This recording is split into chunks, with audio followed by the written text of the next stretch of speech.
Hello বন্ধুরা, আমরা এখন অবস্থান করছি বান্দরবন থেকে বগালেক যাওয়ার পথে। আমরা এখানে এক জায়গায় এসে খুব ভালো ম্যাগের দেখা পেয়েছি, তাই আমরা এখানে নামতে বাধ্য হলাম। এই মেঘাচ্ছন্ন আমরা আপনাদেরকে ম্যাগগুলা দেখানোর চেষ্টা করতেছি। আমাদের সাথে আমরা এখন বান্দরবন থেকে রোমা যাওয়ার পথে চিম্বুক এলাকায় অবস্থান করতেছি। আমাদের সাথে আমাদের বন্ধুরা আছে। এখন আমরা বিভিন্ন জনের মতামত শুনবো, তারা কি বলতে চায় আজকের ওয়েদার নিয়ে।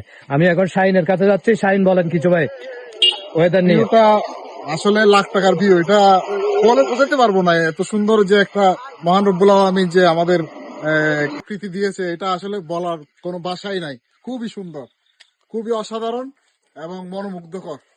ধন্যবাদ। আমাদের মধ্যে আছে সাইদ। সাইদ কিছু বলবে। আমাদের এই বর্তমান ট্যুর এবং ট্যুর ম্যানেজার সাইদ আছে দায়িত্বে। সাইদ কিছু বলেন। সুন্দর জায়গা, মেঘের মধ্যে আমরা আছি এখন। আর দেখেন পরিবেশ দেখেন। সাইদ কনফিউজড। যাবে, তুমি কিছু বলবা? এটা হচ্ছে আমাদের 4টা বাইক।